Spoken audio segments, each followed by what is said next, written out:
Baghpat triple murder case, एक ऐसी वारदात जिसने पूरे उत्तर प्रदेश को हिलाकर रख दिया। एक मौलाना जो लोगों को नेक राह दिखाने वाला था, वही निकला अपने ही परिवार का कातिल। इस वीडियो में हम बताएंगे पूरा सच, वो चौंकाने वाले खुलासे और जांच में सामने आए हैरान कर देने वाले सबूत जिन्हें सुनकर आपका दिल दहल जाएगा। तो दोस्तों, वीडियो को अंत तक जरूर देखें, क्योंकि आखिर में वो खुलासा होगा जो पूरे केस की सच्चाई बदल देगा। कमेंट में लिखें, ऐसे दरिंदों को सजा मिलनी ही चाहिए। गांव गांगनौली में उस दिन हर अखबार और चैनल की सुर्खियां बन गईं जब मशहूर इमाम मौलाना इब्राहिम के घर से उनकी पत्नी इसराना और उनकी 2 निहत्थी बेटियों की लाशें बरामद हुईं, जो देखे दहशत में आ गया। सरल जीवन जीने वाले और बच्चों को कुरान पढ़ाने के लिए मशहूर हाफिज साहब कहलाने वाले मौलाना इब्राहिम की छवि पूरे गांव में सम्मान की थी। फिर भी एक सुबह उठी चीख ने सब कुछ बदल दिया। घर का माहौल तबाह था। चारपाई पर इसराना का शव पड़ा और पास ही उनकी 8 तथा 10 साल की बेटियां खून से सनी थीं।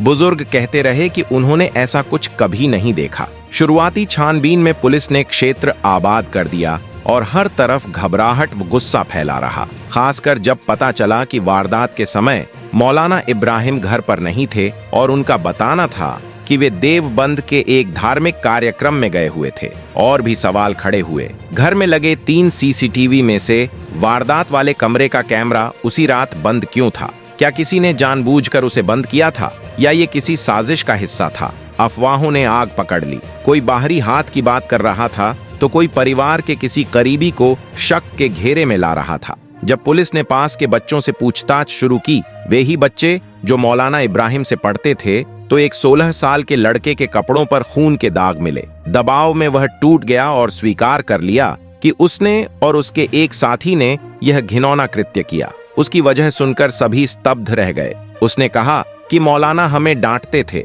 वे सख्त रहते थे, हमें बुरा लगा और हमने बदला लेने की ठानी। हमारा इरादा था दर्द पहुंचाना। तो उनके परिवार को निशाना बनाया। सोचिए, एक पल की आग, एक ठोस अहम और एक तगदी फटकार ने 3 मासूमों की जिंदगियां छीन ली। जब पुलिस ने पूछा कि उन लड़कियों ने किस गुनाह का अंजाम दिया था, तो आरोपी लड़के ने बताया कि एक लड़की जाग गई थी और चिल्लाने लगी थी, इसलिए उसे भी शांत कर देना पड़ा। सुनते ही थानाध्यक्ष भी कांप उठे। गांव में मातम पसरा रहा। किसी ने सोचा भी नहीं था कि मौलाना इब्राहिम के ही शिष्य उनके परिवार के खिलाफ ऐसा कर सकते हैं। शाम तक हालात बिगड़ते गए। भीड़ उग्र हुई, पुलिस पर पथराव हुआ, कई अफसर घायल हुए और कई सरकारी वाहन तोड़े गए। लोग बार बार बोल रहे थे, मौलाना इब्राहिम को छोड़ दो, पर जांच पटरी पर टिक गई नहीं। पुलिस ने पाया कि वारदात वाले सीसीटीवी को एडमिन पैनल से बंद किया गया था। तो क्या यह नाबालिगों का काम हो सकता है या किसी और ने जानबूझकर कैमरा बंद कराया था, उन्हें मोहरा बनाकर? तकनीकी टीम की पड़ताल में पता चला कि कैमरा मैन्युअली ऑन ऑफ किया गया था, यानी किसी ने सिस्टम की सेटिंग्स को अच्छी तरह समझकर ऐसा किया। पुलिस ने 3 स्थानीय नौजवानों से भी पूछताछ की। एक इलेक्ट्रॉनिक्स का विद्यार्थी, एक कंप्यूटर रिपेयर जानने वाला और एक मोबाइल सर्विस सेंटर में काम करने वाला। पर शुरुआत में कोई ठोस सबूत हाथ नहीं आया। फिर भी संदेह गहरा गया कि सीसीटीवी जानबूझकर बंद किया गया था। दूसरी तरफ इसराना के भाई ने मीडिया में ऐलान कर दिया, ये 2 बच्चे अकेले इतनी बड़ी साजिश नहीं रचा सकते, किसी ने उन्हें भटका दिया है। इस बयान ने जांच में नया मोड़ डाल दिया और गांव में सुलगती फुसफुसाहट और तेज हो गई। कहीं यह किसी बाहरी साजिश का हिस्सा तो नहीं? फिर एक सूचना आई कि उस रात एक काली गाड़ी मौलाना इब्राहिम के घर के पास खड़ी देखी गई थी, जिसमें 4 लोग थे और एक का चेहरा ढका हुआ था, यानी एक चौथा शख्स था जो घटनास्थल के बाद अचानक गायब हो गया। पुलिस ने आसपास के टोल प्लाजा व रास्तों की फुटेज खंगाली और वहां आंशिक रूप से धुंधली नंबर प्लेट वाली एक काली एसयूवी मिली। शुरुआती अक्षर UP7 दिखे, जिससे जांच 2 धाराओं पर चल पड़ी। एक, बच्चों की कबूलियत, दूसरी, रहस्यमयी एसयूवी और संभव बाहरी हस्तक्षेप। मामला अब साधारण हत्या नहीं रहा। सवाल गहरे थे। क्या सच में सिर्फ 2 नाबालिगों ने यह सब अंजाम दिया या कोई बड़ा दिमाग उनके पीछे था? तब मौलाना इब्राहिम से पूछताछ की गई। वे शांत बैठे रहे, पर चेहरे पर गहरा शोक था। उन्होंने बताया, मैं उसी रात देवबंद की धार्मिक सभा में था। मेरे पास इस बात के सबूत हैं। उन्होंने अपनी गाड़ी का GPS रिकॉर्ड और फोन कॉल लॉग दिखाए, जिनकी सत्यता जांच में सही पाई गई और फिर पुलिस की नजर एक अहम सवाल पर अटक गई। जब मौलाना इब्राहिम देवबंद की बैठक के लिए गए थे तब उनके घर के सभी कैमरे चालू थे, तो फिर रात में अचानक बंद कैसे हो गए? इसी बीच जांच टीम को तकनीकी रिपोर्ट प्राप्त हुई जिसमें साफ लिखा था कि कैमरा उसी रात एडमिन कोड से बंद किया गया था, यानी किसी ऐसे व्यक्ति ने जो सिस्टम की पूरी समझ रखता था। यह नाबालिग बच्चों का काम नहीं हो सकता था। पुलिस ने उस शख्स की तलाश शुरू की जिसे कैमरों की एक्सेस थी। जांच में पता चला कि मौलाना इब्राहिम के अलावा एक और शख्स था जो मस्जिद और घर के तकनीकी सिस्टम का देखभाल करता था। पुलिस ने उसे बुलाने की कोशिश की लेकिन वह अज्ञात स्थान पर गायब था। अब संदेह उसी पर केंद्रित हो गया। क्या वह तीसरा शख्स था जो उस रहस्यमयी काली एसयूवी में था? क्या उसी ने कैमरा बंद किया और बच्चों को उकसाया? इस बीच गांव का तनाव बढ़ता गया। कुछ लोग कह रहे थे कि पुलिस केवल बच्चों को फंसा रही है, जबकि कुछ मौलाना की भूमिका पर सवाल उठाने लगे थे। भीड़ इतनी उग्र हो गई कि जब पुलिस दोबारा जांच के लिए गई तो रास्ता रोक दिया गया, पथराव हुआ और वाहन क्षतिग्रस्त हो गए। पुलिस को पीछे हटना पड़ा। मामला अब सिर्फ हत्या का नहीं बल्कि कानून व्यवस्था का मसला बन गया। जिला प्रशासन ने सख्त कदम उठाए और पहली बार मौलाना इब्राहिम को हिरासत में लेकर पूछताछ की गई। जांच अधिकारी ने सीधे सवाल किए, आपके परिवार की हत्या हुई और आप शांत कैसे हैं? क्या आपको पहले से किसी खतरे की जानकारी थी? मौलाना इब्राहिम ने नजरें झुका लीं और कहा, मैं टूट चुका हूं, सबूत कैमरों में हैं, बस उन्हें देख लें। पुलिस ने फिर से फुटेज की बारीकी से जांच की। इस बार गली के कैमरे की रिकॉर्डिंग फ्रेम दर फ्रेम देखी गई। उसमें 2 परछाइयां दिखाई दीं, एक बड़ी उम्र की और एक छोटी। शुरू में लगा कि यह वही नाबालिग लड़के हैं, लेकिन जब फ्रेम को झूम किया गया तो बड़ी परछाई का चेहरा स्पष्ट नहीं था। अब शक और गहरा गया कि संभवतः वारदात में 3 लोग शामिल थे। जांच अधिकारी ने कहा, यह मामला अब बच्चों का खेल नहीं लगता, इसमें किसी अनुभवी दिमाग की भूमिका है। गांव में अफवाहों का तूफान फिर उठ गया। कुछ लोग कह रहे थे कि यह पुराने झगड़े का बदला है, कोई इसे धार्मिक मतभेदों से जोड़ रहा था, और कुछ का कहना था कि मौलाना इब्राहिम जानते हैं असली अपराधी कौन है, लेकिन डर के कारण चुप हैं। इसी दौरान फॉरेंसिक टीम ने डीवीआर का डाटा रिकवर किया। रिपोर्ट में लिखा था कि सिस्टम में एडमिन कोड उसी रात इस्तेमाल किया गया था। ये कोड केवल 2 लोगों को पता था, मौलाना इब्राहिम और मस्जिद का वही केयरटेकर जो अब गायब था। पुलिस दोनों पर बराबर नजर रख रही थी। जांच टीम केयरटेकर की तलाश में उसके घर गई तो वह खाली मिला। दरवाजा अंदर से बंद नहीं था, लेकिन सामान बिखरा पड़ा था, जैसे कोई जल्दी में भाग गया हो। पुलिस ने आसपास के सीसीटीवी फिर खंगाले। एक फुटेज में रात लगभग 9:30 बजे एक सफेद स्कूटी दिखाई दी जिस पर 3 लोग सवार थे, एक बड़ा आदमी, एक लड़का और बीच में एक लड़की। लड़की की शक्ल उस लापता छात्रा जैसी लग रही थी जो मौलाना इब्राहिम के यहाँ पढ़ाई करती थी। चेहरों पर अंधेरा था, लेकिन स्कूटी चलाने वाला शख्स वयस्क दिखाई दे रहा था। इसका मतलब था कि 2 नाबालिगों की कहानी अब संदिग्ध लगने लगी, क्योंकि वे उम्र में इतने बड़े नहीं थे कि स्कूटी चला सकें। यह मामला एक नए मोड़ पर पहुंच गया। क्या वही तीसरा व्यक्ति इस पूरे कांड का असली मास्टरमाइंड था? जब यह बात गांगनोली में फैली कि सीसीटीवी में एक तीसरा आदमी भी दिखाई दिया तो लोग आपस में फुसफुसाने लगे। कोई कह रहा था कि लड़की को किसी ने बहकाया, तो कोई बोल रहा था कि उसे किसी भाई साहब ने बुलाया था। पुलिस ने इस दिशा में भी अपनी जांच तेज कर दी। लड़की के मोबाइल की कॉल डिटेल्स निकाली गईं, जिसमें बार बार एक अज्ञात नंबर सामने आया। वही नंबर आखिरी कॉल के लिए इस्तेमाल हुआ था, और टावर लोकेशन से पता चला कि कॉल उसी इलाके से की गई थी जहां स्कूटी दिखाई दी थी। पुलिस ने उस नंबर को ट्रेस किया और जो सामने आया उसने सभी को चौंका दिया। नंबर मुजमिल नामक व्यक्ति के नाम पर था, जो मौलाना इब्राहिम के साथ मस्जिद में काम करता था। लेकिन मुजमिल पिछले 3 दिन से अज्ञात स्थान पर गायब था। अब सारी कड़ियां एक दूसरे से जुड़ने लगी थीं। सीसीटीवी फुटेज, गायब टेक्निकल केयरटेकर और वही मुजमिल। क्या यही इस वारदात के पीछे का असली नेटवर्क था? इसी दौरान मृतक लड़की की एक सहेली ने पुलिस को अहम जानकारी दी। दीदी कुछ हफ्तों से परेशान रहती थीं। कहती थीं कि कोई भाई साहब उन्हें बार बार मिलने के लिए दबाव डाल रहे हैं। अगर वह मना करती तो धमकी दी जाती कि पढ़ाई छोड़वा देंगे। यह बयान सुनकर पुलिस ने दिशा बदल दी। अनुमान लगाया गया कि लड़की को बहकाकर बुलाया गया और उसी रात पूरी वारदात को अंजाम दिया गया। लेकिन यह भाई साहब कौन थे?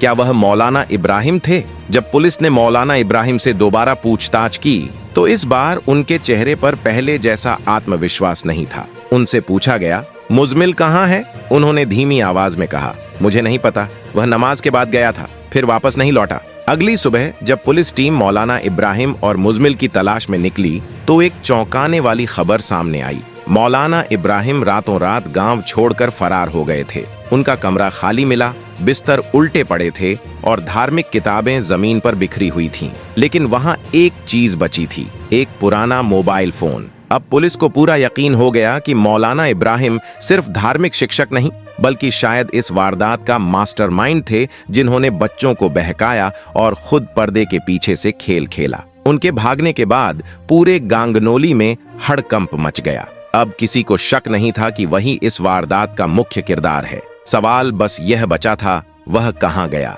उसके पास न पैसे थे, न गाड़ी, न कोई ठिकाना। फिर वह कैसे फरार हो गया? कुछ ग्रामीणों ने बताया कि उसे आखिरी बार बस अड्डे के पास देखा गया था, जहां वह एक बस में बैठा था जो पास के कस्बे की ओर जा रही थी। लेकिन बस में बैठने के कुछ ही समय बाद वह जैसे हवा में गायब हो गया। जैसे जैसे यह खबर मीडिया तक पहुंची, मामला और गर्मा गया। मामला अब राष्ट्रीय सुर्खियों में छा गया। मौलाना इब्राहिम पर रेप और हत्या का शक। देश भर में चर्चाओं का तूफान उठ गया। कुछ लोग कह रहे थे कि उन्हें फंसाया जा रहा है। वहीं कईयों का कहना था कि अगर वह निर्दोष होते तो भागकर क्यों नहीं जाते। गांगनोली का गांव अब दो हिस्सों में बंट गया था। एक तरफ लोग मौलाना इब्राहिम को निर्दोष और नेक दिल मान रहे थे, तो दूसरी तरफ उसे दरिंदे की संज्ञा दे रहे थे।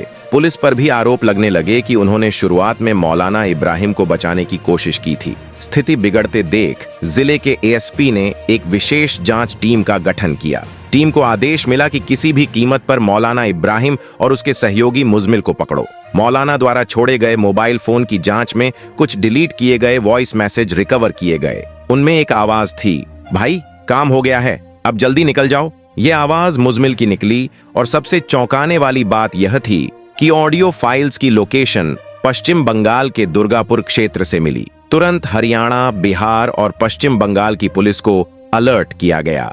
मामला अब अंतर्राज्यीय हो गया। राज्य सरकार ने केस को सीबीआई को सौंपा। सीबीआई के आने के साथ ही जांच में नया मोड़ आया। टीम ने पुराने सबूतों और फुटेज को एडवांस सॉफ्टवेयर से एनहांस किया। परिणाम चौंकाने वाला था। फुटेज में साफ देखा गया कि स्कूटी चलाने वाला वही मौलाना इब्राहिम था। अब यह तय हो गया कि मौलाना सिर्फ गवाह नहीं बल्कि पूरे कांड का मास्टरमाइंड था। सीबीआई ने इस अभियान का नाम रखा शैडो हंट और देश भर के बस अड्डों, रेलवे स्टेशनों और धार्मिक संस्थानों में उसकी तलाश शुरू कर दी। कुछ ही दिनों बाद पश्चिम बंगाल के एक छोटे कस्बे से सूचना मिली कि एक फैजान नाम का व्यक्ति मदरसे में अध्यापक के रूप में रह रहा है। टीम तुरंत वहां पहुंची। जब अधिकारी मदरसे में दाखिल हुए तो देखा कि मौलाना इब्राहिम बच्चों को पढ़ा रहा था। चेहरा पहचानते ही सबको यकीन हो गया, वही महीनों से फरार था। लेकिन असली झटका तब लगा जब उसकी पहचान की जांच हुई। सीबीआई रिकॉर्ड्स के अनुसार मौलाना इब्राहिम का असली नाम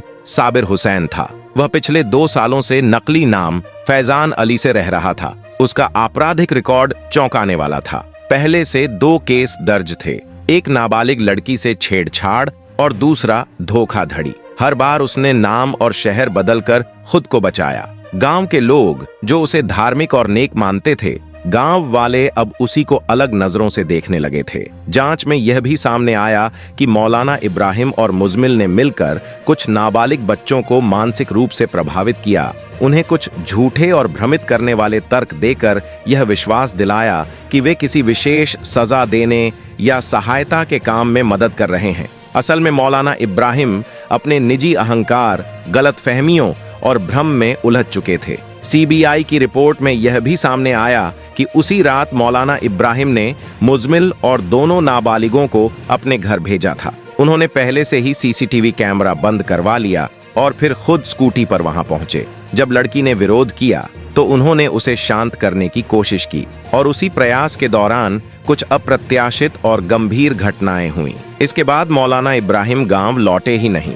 उन्होंने अपने कपड़े और फोन बदल दिए और मुजमिल के साथ फरार हो गए। सीबीआई ने मौलाना इब्राहिम से पूछताछ की तो वह शुरुआत में चुप रहे, लेकिन जब उनके सामने सीसीटीवी फुटेज और वॉइस रिकॉर्डिंग रखी गई तो उनका चेहरा उतर गया और उन्होंने अंततः स्वीकार किया, मुझसे गलती हो गई, मैंने सब कुछ खो दिया। उनके इस बयान ने पूरे मामले की दिशा और घटनाओं की तस्वीर स्पष्ट कर दी। कुछ ही दिनों बाद मुज़मिल को बिहार के भागलपुर से पकड़ लिया गया। फॉरेंसिक रिपोर्ट ने भी सबूतों की पुष्टि की। लड़की के कपड़ों पर पाए गए 3 अलग-अलग डीएनए नमूनों में से 2 पुरुषों के थे, एक मौलाना इब्राहिम का और दूसरा मुज़मिल का, जबकि तीसरा लड़की का स्वयं का था। अब यह केस तकनीकी और जांच की दृष्टि से पूरी तरह सुलझ चुका था, लेकिन गांगनोली में उस दिन के जख्म शायद कभी नहीं भर पाएंगे। गांव की गलियों में आज भी लोग उस भयावह और चौंकाने वाले दिन को याद करके सिहर उठते हैं। वह दिन जब गांव का सम्मानित इमाम मौलाना इब्राहिम